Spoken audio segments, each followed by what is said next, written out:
What's going on with the Avata 360? All the rumors pointed to a launch at the end of last year.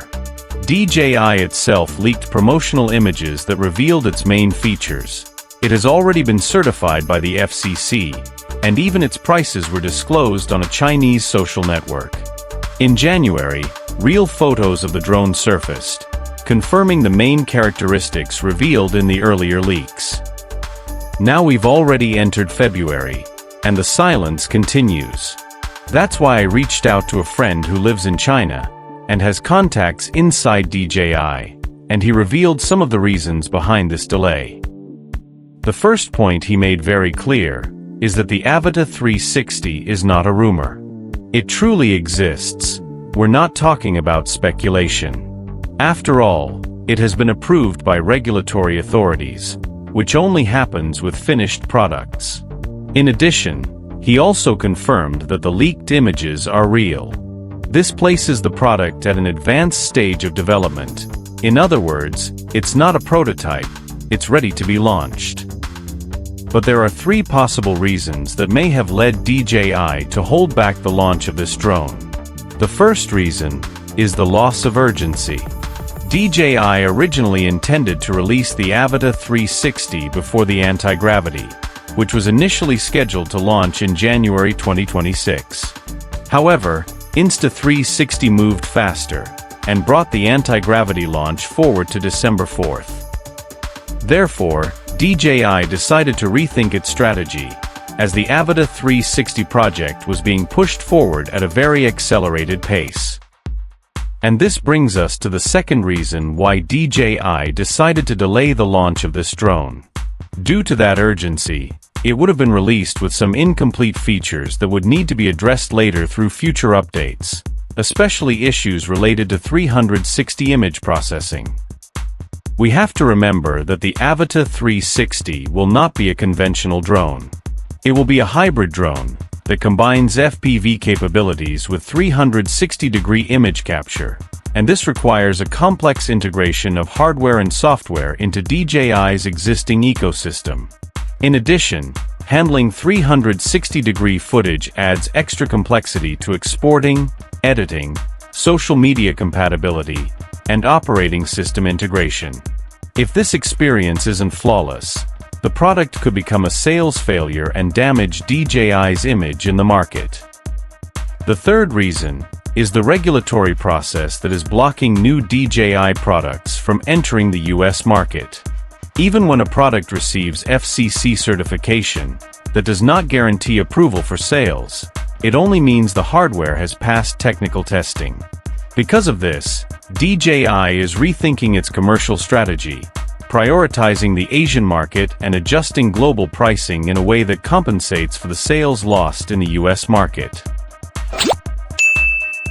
So what's the new forecast for the Avata 360 launch? In China, the most recent rumors suggest a mid-March release, as DJI wants to use this additional time to implement the most advanced technologies introduced in its latest drones. As for the bundles and their pricing, the information from that leak on the Chinese social network remains the most reliable so far. The most basic version includes only the drone and one battery, and costs 2,988 yuan, which is equivalent to about $450. However, there's an important detail to consider. These prices are for the Chinese market.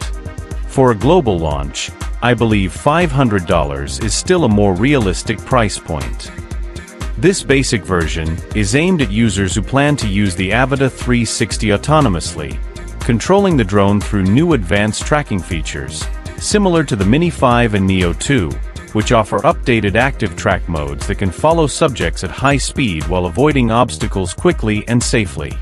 It's also possible that the Avata 360 will support gesture controls, allowing you to guide the drone without using a controller. And since it's expected to be compatible with all these options, voice commands, "Hey Fly, take a droney," Wi-Fi control, and even a new control method via Apple Watch, are also likely to be included. The Avata 360 will also have another budget combo that includes the RC2 controller and one battery. This version is expected to launch in the Chinese market for 3,988 yuan, which is roughly $600. However, for the global release, I believe $700 is a more realistic price, since the controller alone costs around $375. This new information confirms the earlier leaks, showing that the Avata 360 will be compatible with the latest controllers that use O4 transmission technology. We'll also have a Fly More combo version that includes the RC2 controller, 3 batteries, a charging hub, and a carrying bag. In the Chinese market, it's expected to launch for 5,688 yuan, which is roughly $800.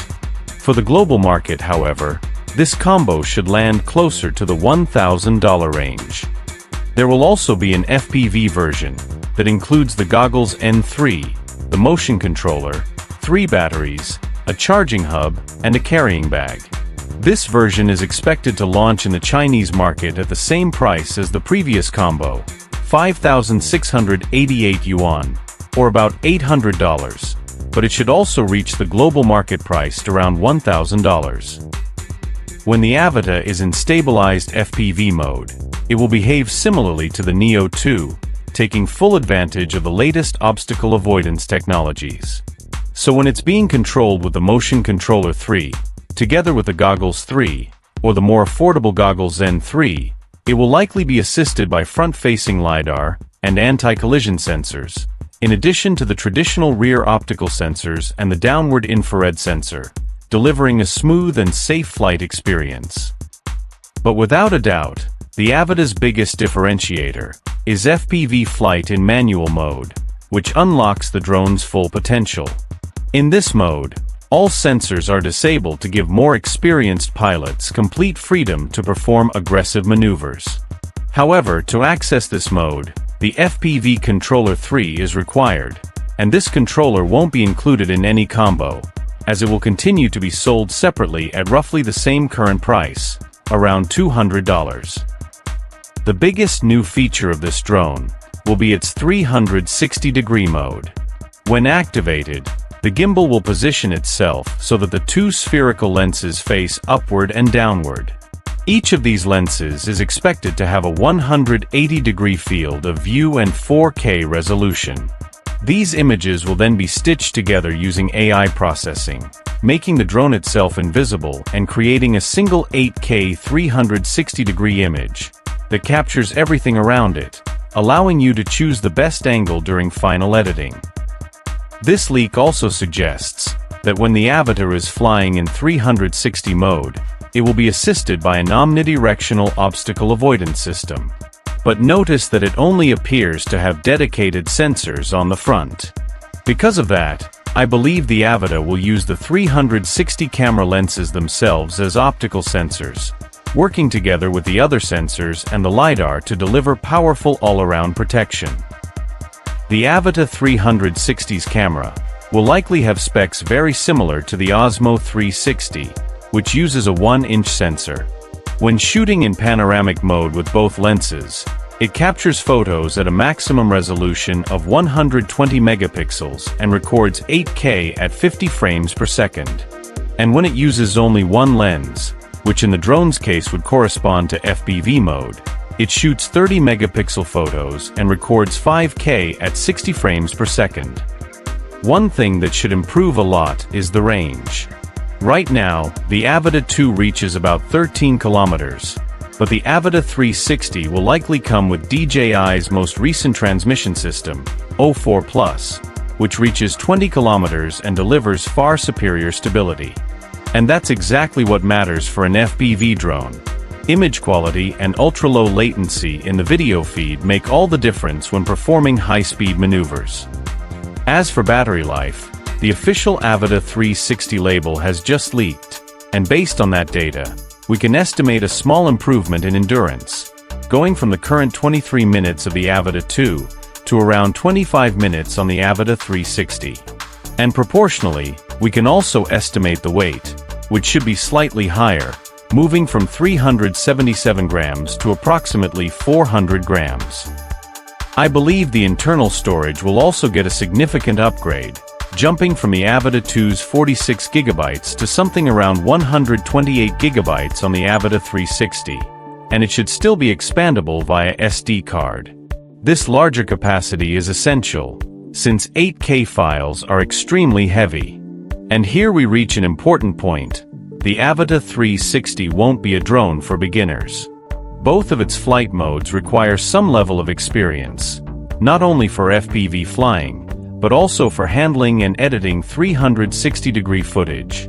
You'll also need a powerful computer and extra time for editing this type of content.